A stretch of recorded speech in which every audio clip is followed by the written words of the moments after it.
be speaking about the dynamics of school renaming in post-Soviet Yerevan.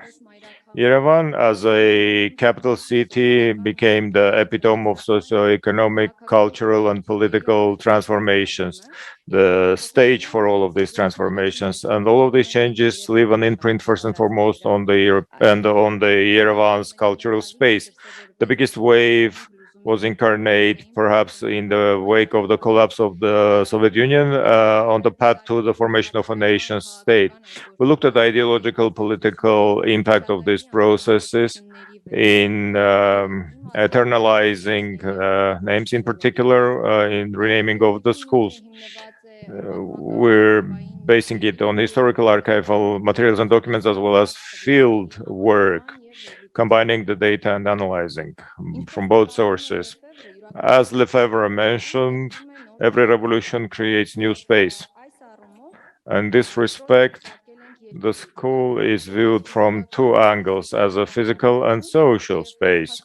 And in fact, the renamings bear the imprint of not only ideological transformations, but also physical landscape transformations are implied. First and foremost, this is incarnate in monuments, busts, and plaques that are erected and placed. As a result, the space of the school becomes a specific, unique memorial space, which, according to Pierre Nora, is a place where the disrupted memory of the past connects to the present, resulting in an uninterrupted chain.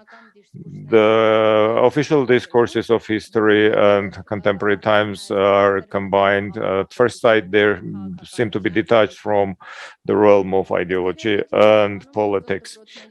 Ostensibly, the prevailing majority of the schools in Yerevan have been founded in the Soviet period.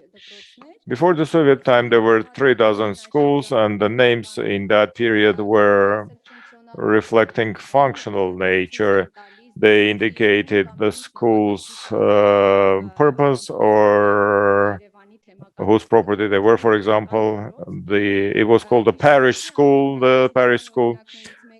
One such example of that period of naming a school in memorial pertains to the Romanovs dynasty. That was in memory of the Romanovs house. In 1913, Yerevan was to participate in the celebrations of the third centennial of the House of Romanovs, and for these celebrations, it was decided to prepare a program with several items in it. One such was the naming of a seminary after the House of Romanovs. Another example was 1866 Gayanyan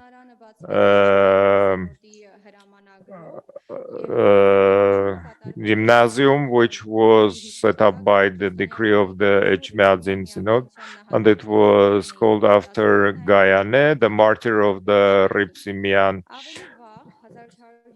maidens. Earlier in 1850, the female gymnasium, girls' gymnasium in Saint Nina Women's Benefit charity organization board named it after Ripsime. So in the imperial period, the educational institutes type and function were also correlated with religious or imperial names. As for the First Republic years, there were no significant changes in those years that we encountered, just an interesting episode. According to the data we received from the National Archives, on February 24, 1884, the Alexandrian Girls' Gymnasium Educational Council decided to apply to the Ministry of Education to rename the gymnasium after Evgenia Tersarksan, its founder. But the Dashnak education minister turns down the decision of the Educational Council, reasons unknown. The school had opened in 1906 as a pro-gymnasium. In 1912, it was transformed into a gymnasium and named after Alexander I.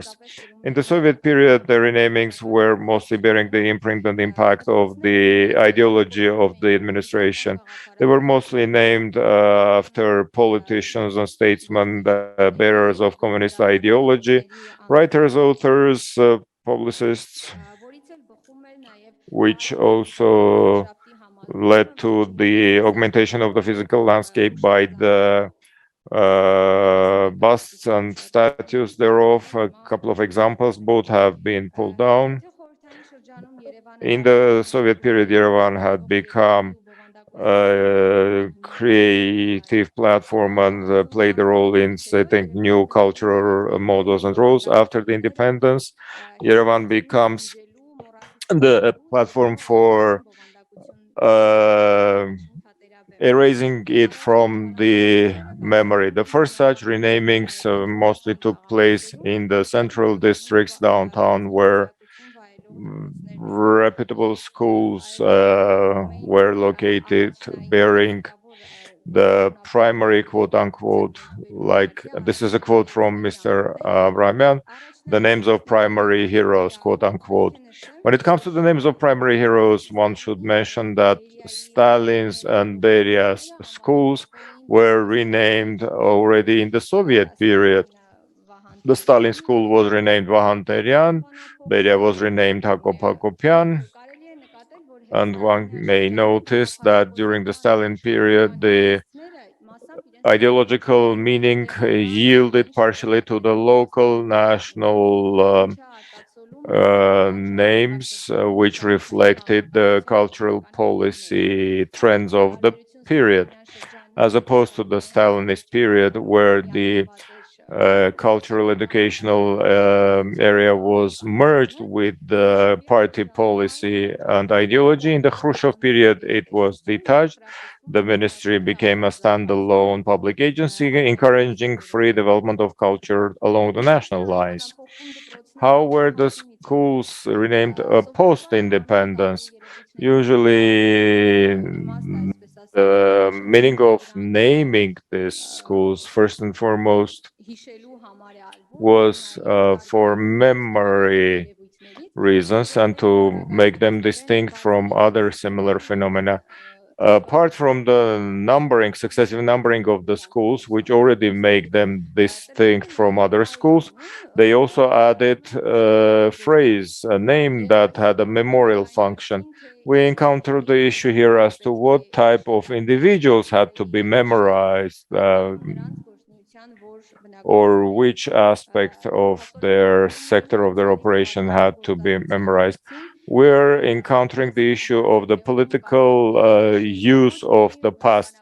And the question who could have been remembered and who not, of course, was officially formulated in a regulation, in which, if we briefly presented, the educational institutions could have been named after natural persons or non-commercial entities, provided they have had a significant contribution to this particular educational institution's building, renovation, and the significant input has been defined in this regulation. Apart from that, they could also be named after those graduates of the same institution who have had an input in increasing the reputation of the school or have rendered services to the motherland. And the third is already if they are of national significance, figures of science and culture.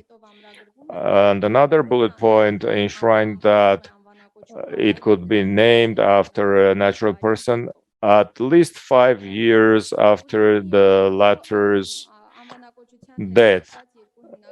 There are two differences between central and peripheral schools renaming practices. In the post-Soviet aspiration to erase the Soviet past, the first victims were the central schools. On the one hand, that was determined by those actions by those schools being in eye-catching prime locations in downtown, as well as the positive correlation that is viewed between the strategic importance of central location and the authority and reputation of the person to be memorialized. The schools in downtown Yerevan streets were named after primary heroes of the Soviet country. So Undertone mentioned that this was the oblivion of undesirable past assumed respective erasure first and foremost of the bearers thereof. And although the procedure I referred to stated that motion for renaming could be submitted by various public governance entities, the educational institutions themselves, or natural and legal persons. Our queries have demonstrated that when it came to centrally located schools, downtown schools, their renaming was mostly initiated by public governance bodies, ministry itself. In particular, as for peripheral schools, it's more often the occurrence when the school itself comes up with the motion to be renamed or some natural person petitions for it. The process of renaming during the independence year can break down into several basic trends. One such trend is replacing the Soviet revolutionary names by the national liberation struggle figures, those who participated in the Artsakh Liberation War. In this context, it's symbolic that in 1990, the first renamed school, one of the first renamed schools was the replacement of Korupskaya with the Education Minister of the First Republic, Nicola Akhbalyan. The selection of the name and the fact of renaming was the decision of the ministry. Although the current deputy headmaster of the school, who used to be a teacher during those years, corroborates that within the school they've had other alternatives. They've proposed more historical alternatives like Sahak Partev, for example, but the ministry has opted for the current option and it was accepted, approved. In the event of these schools, both schools are concurrently still used by the public, regardless of the fact that even during the Soviet period, there was a certain resentment and reservations about the name Korupskaya. So it seems as though the renaming presented an opportunity to delegate the Krupskaya name to oblivion, but it still continued to be used in official even correspondence. One of the fifth graders of the school, a student said the following. When we talk with them, he said, for cab drivers, we say Krupskaya, and in all other cases, we say Nicolau Balyan. This may be determined by two factors. On the one hand, already in the Soviet years, the school was one of the most reputable schools of the city. Yerevan comprised several micro districts. Each had its own infrastructure, and as a result, they came about so-called prestigious districts where high-ranking officials or intellectuals live. And the Krupskaya school was part of such a micro-district, and usually respective social strata offspring studied here. It was even difficult to enroll in this school. This could also reflect another phenomenon when the oral collective history is more stable than the official written narrative. We see this in another school, the Kamo School, which was renamed already in 93 Argentinian Republic School, but still in vernacular when you have instructions for the cab driver, you use the old name. It's another trend to use Armenian artists and authors and writers names. The same trend, of course, existed in the Soviet years, of course, acceptable names. But diaspora Armenian artists and writers' names were more widely used in the first post-independence year. Kostanzarian, Karapetyan, Badbiraz, Siamanto, Ruben Seva, Kalkoposhakan, and others.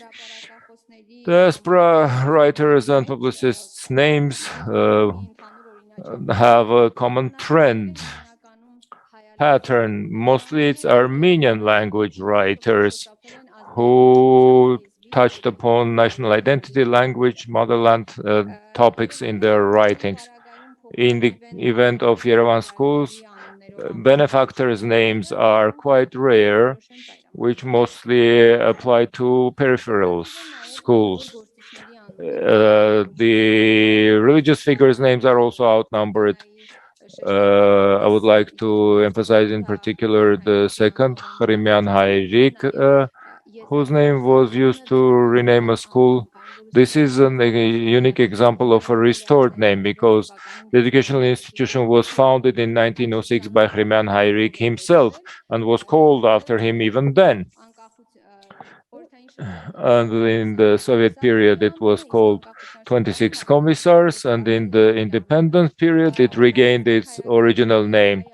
Foreign nationals, Armenian scholars and figures, Henry Morgenthau, Fridtjof Nansen, Johannes Lepsius, were used. In this case, the renaming was determined by their efforts in legitimizing and internationalizing the genocide, the role they had in it.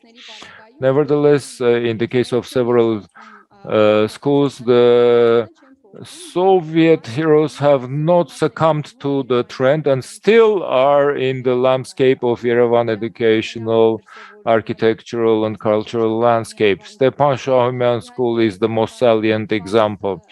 Among the non-renamed, there are also cases of non-renamed schools, streets. Mr. Abravan already reflected on that.